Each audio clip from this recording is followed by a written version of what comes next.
রান্নাঘরে সবাইকে স্বাগতম। এই যে আমি আজকে সন্ধেবেলা একটা মুখরোচক পকোড়া টাইপের বানাবো।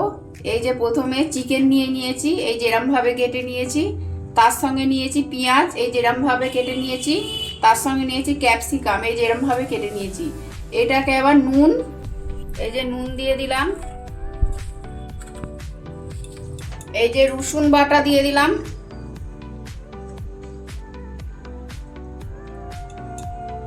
পরিমাণ মতো রসুন,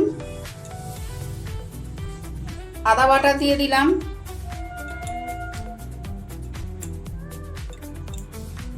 এইটাকে আমি একসঙ্গে মেখে নেবো। মেখে কিছুক্ষণ চাপা দিয়ে রেখে দেবো। এরমভাবে মেখে নিয়েছি। মেখে এবার জোর 5 মিনিট আমি চাপা দিয়ে রেখে দেবো। এরপর একটা এর জন্যে ব্যাটার বানাবো আমি।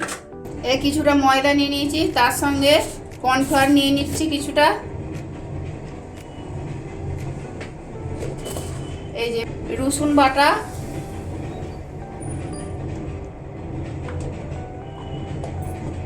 আদা বাটা,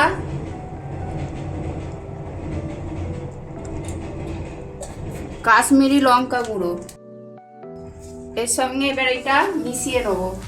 এই যে একটা ব্যাটার তৈরি করে নেবো। এটাকে নুন দিয়ে দিলাম। এটা ভালো করে ব্যাটারটা আমি তৈরি করে নেবো। এই যে বন্ধুরা, এই যে মাংসটা ম্যারিনেট করে রাখার মধ্যে এই যে ব্যাটার বানিয়ে নিলাম। এবার এই যে ব্যাটারটা এরকমভাবে বানিয়ে নিলাম। তারপরে ছোট ছোট স্টিক বা অন্য কিছু কাঠি দিয়ে আপনারা ব্যবহার করতে পারেন। এই যে একটা একটা করে মাংসর টুকরো, একটা ক্যাপসিকাম, যে একটা পেঁয়াজ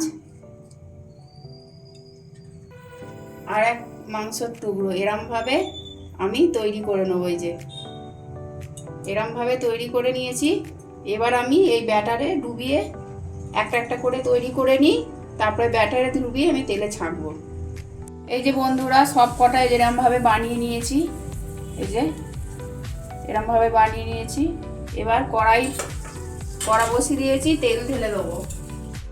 তেল গরম হয়ে গেছে। এবার আমি একটা একটা করে এই যে ব্যাটারে ডুবিয়ে তেলে ছাড়বো।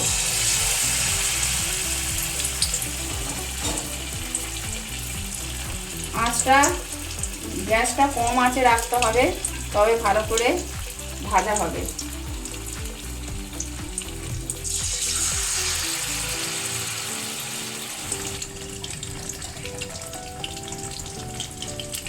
এই যে ভাজা হয়ে গেছে।